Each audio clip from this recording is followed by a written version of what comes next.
অন্তর্বর্তীকালীন সরকারের সাবেক উপদেষ্টা মাহফুজ আলম একটা ফেসবুক পোস্ট করেছিল যে আওয়ামী লীগ ইজ ব্যাক এই শিরোনামে। তো এই ফেসবুক পোস্টটা সাংঘাতিকভাবে ভাইরাল হয়েছে সোশ্যাল মিডিয়ায়। তার মধ্যে প্রথিতযশা আওয়ামী লীগাররা, এনসিপির, ইভেন অন্তর্বর্তীকালীন সরকারের অন্যান্য উপদেষ্টারা ইনক্লুডিং ডক্টর আসিফ নজরুল অনেকে অনেক কমেন্ট করেছেন।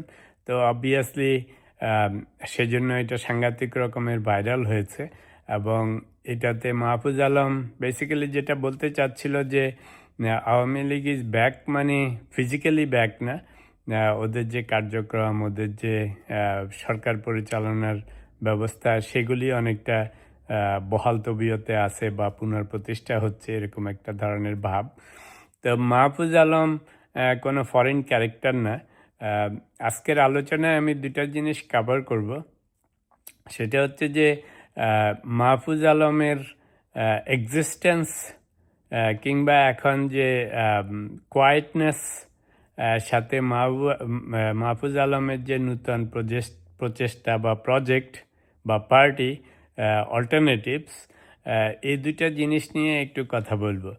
তো মাহফুজ আলম, আপনাদের মনে আছে ইন্টারিম গভর্নমেন্টের সময় ডক্টর ইউনুস নিউ ইয়র্কে একটা অনুষ্ঠানে বিল ক্লিন্টনের সামনে মাহফুজ আলমকে সিঙ্গেল হ্যান্ডেডলি বলেছেন যে he is the master mind of whole revolution.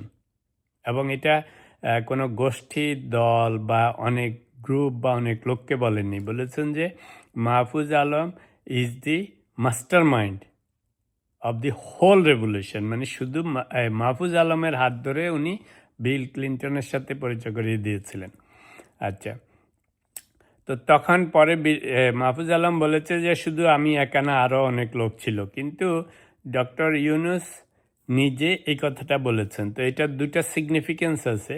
সেটা হচ্ছে যে ডক্টর ইউনুসের যখন ওনাকে প্রথম উপদেষ্টা বানানোর জন্য, প্রধান উপদেষ্টা বানানোর জন্য যোগাযোগ করা হয়, পরবর্তীকালে উনি একটা ইন্টারভিউতে বলেছেন যে উনি তখন প্যারিসে একটা হসপিটালে ছিলেন কোনো ট্রিটমেন্টে, এবং ওনাকে স্টুডেন্টরা ফোন করেছিলেন ওনাকে চিফ অ্যাডভাইজার হওয়ার জন্য। তো তখন উনি বলেছেন যে যারা ফোন করেছিল সেই সমস্ত স্টুডেন্টদেরকে উনি চিনতেনও না। কথাগুলি খেয়াল করেন।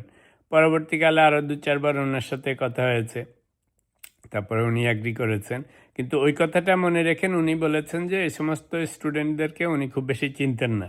আচ্ছা, পরবর্তীকালে উনি যখন চিফ অ্যাডভাইজার হলেন, ভিতরের আর অন্যান্য খবরে গেলাম না, তার মানে হচ্ছে যে উনি যখন চিফ অ্যাডভাইজার হতে রাজি হলেন, তার মানে ওনাকে ঠিকমতো সব কিছু ব্যাখ্যা করা হয়েছে, কারা করেছে এই সমস্ত গণ অভ্যুত্থান, কারা সমন্বয়ক ছিল, কারা মাস্টার মাইন্ড ছিল। তো এইসব ওনাকে জানানো হয়েছে বা উনি জানার জন্য চেষ্টা করেছেন।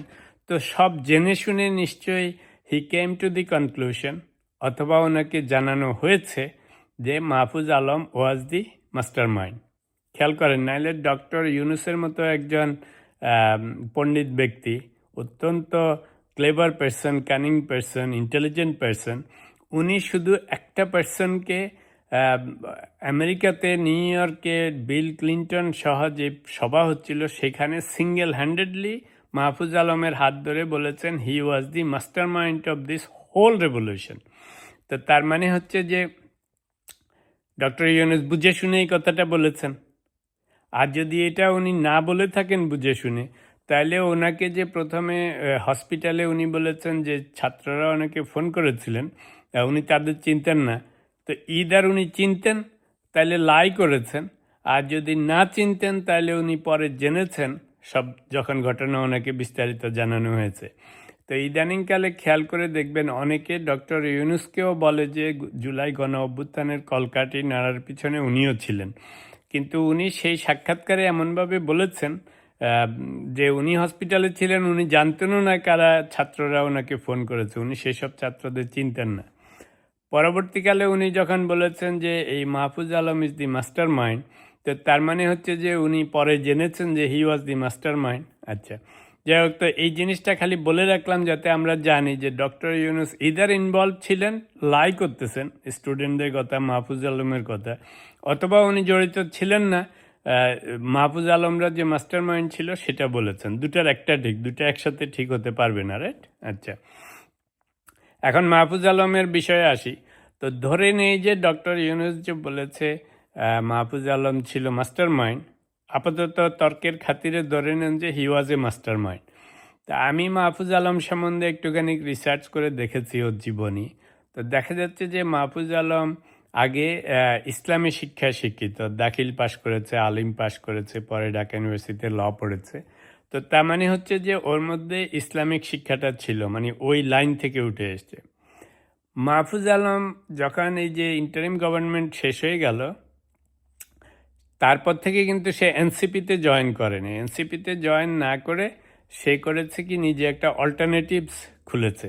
অল্টারনেটিভস একটা পার্টি, এখনও যদিও সবাই জানে না। সে সংগঠিত করছে এটাকে। আমি আরও গবেষণা করে দেখেছি অল্টারনেটিভস নিয়ে সে বিভিন্ন জায়গায় বিভিন্ন কমিটি এটা ওটা গঠন করতেছে বাংলাদেশ, সারা বাংলাদেশ ব্যাপী। তো এই প্রসঙ্গটা এতক্ষণ ধরে বললাম এই কারণে যে মাহফুজ আলম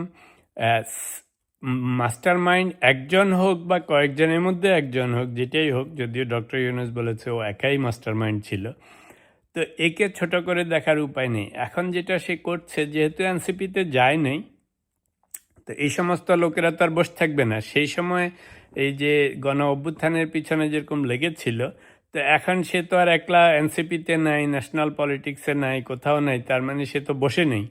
ও তার সেই অল্টারনেটিভস নিয়ে সে কাজ করতেছে। এখনও পলিটিক্যাল পার্টি হিসাবে রেজিস্ট্রেশন করেনি। এখন সে শুধু সংগঠিত করার চেষ্টা করতেছে সারা বাংলাদেশের বিভিন্ন জায়গায় কমিটি গঠন, এটা ওটা করে।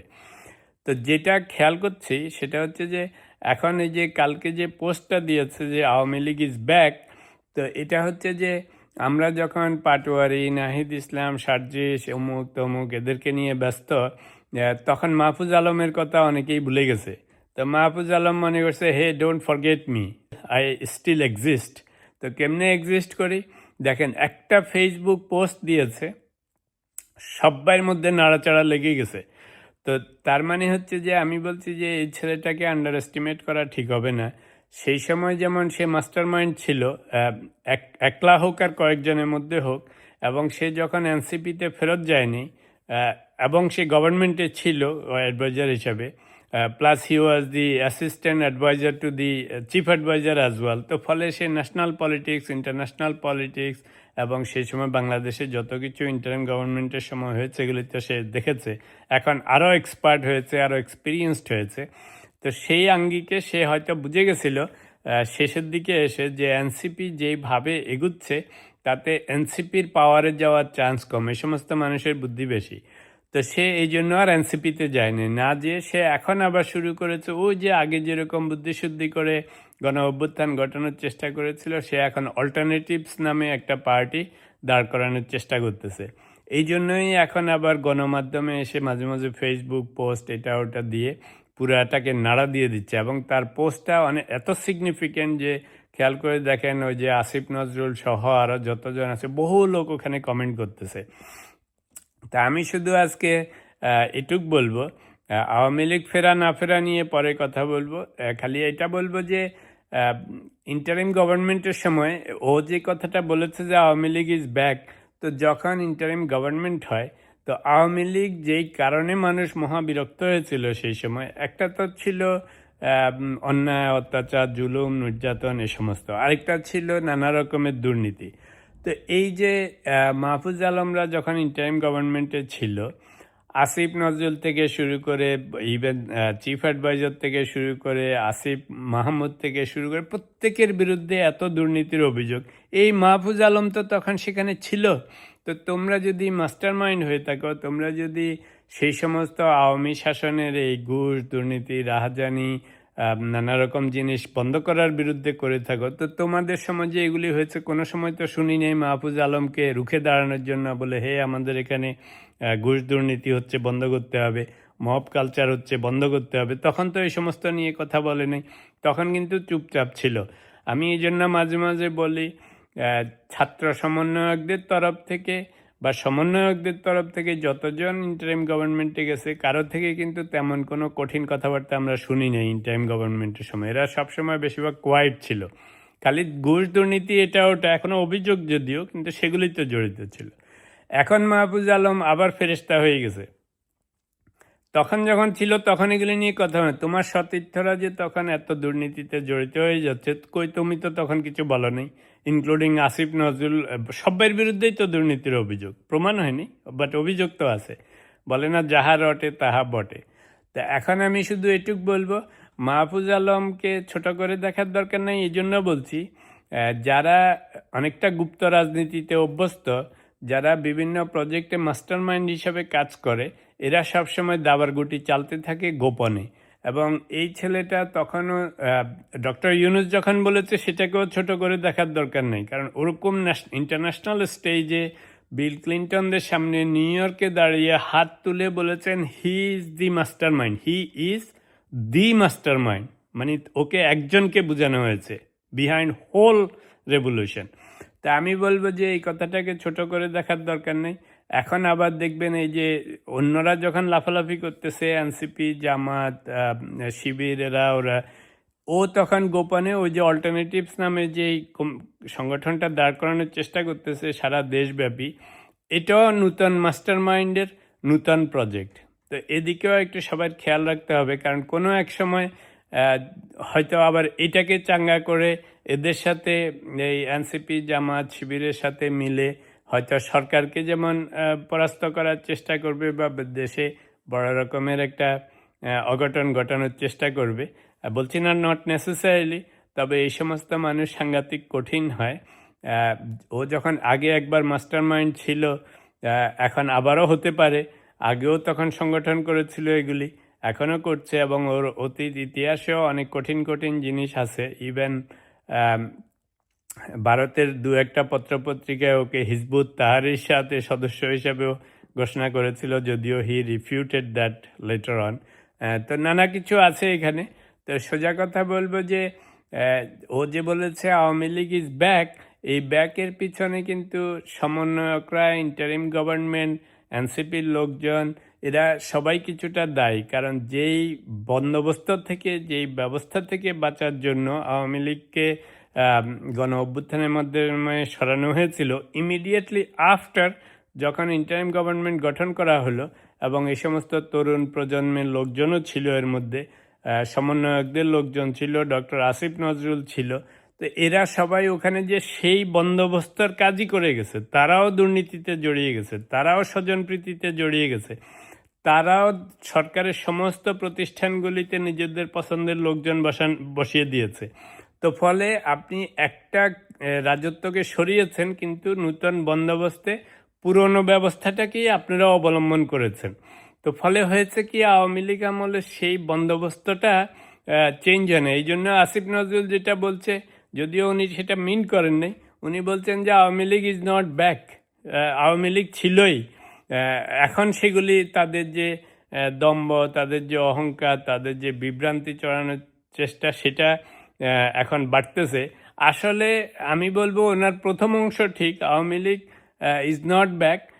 আওয়ামী লীগ যাওয়ার পরে আপনারা যে ক্ষমতায় গেছিলেন, আপনারা ওদের বন্দোবস্তটাকেই আবার আপনাদের কাজে লাগিয়েছেন, সেই জন্যই আজকে এই অবস্থা হয়েছে। নাহলে সেই গণ অভ্যুত্থানের পরে যদি আপনারা সুন্দর একটা মডেল সৃষ্টি করতেন, যে আপনাদের বিরুদ্ধে কোনো দুর্নীতি, স্বজনপ্রীতি, মব, এটা সেটা কোনো কিছুর অভিযোগ না থাকতো, তাহলে আজকে আরেকটু ক্লিনার সিচুয়েশন হইতো। কিন্তু আপনারা তো সেই 16-18 মাসে সেই কাজই করে গেছেন।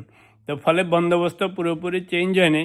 এখন এসে আপনারা বিএনপির উপর সওয়ার হয়েছেন, বা সরকারের উপর সওয়ার হয়েছেন, বা আবার এখন আপনারা সেই নূতন সংস্কার সব করতে চান, কিন্তু আপনাদের সময় আপনারা করতে পারেননি।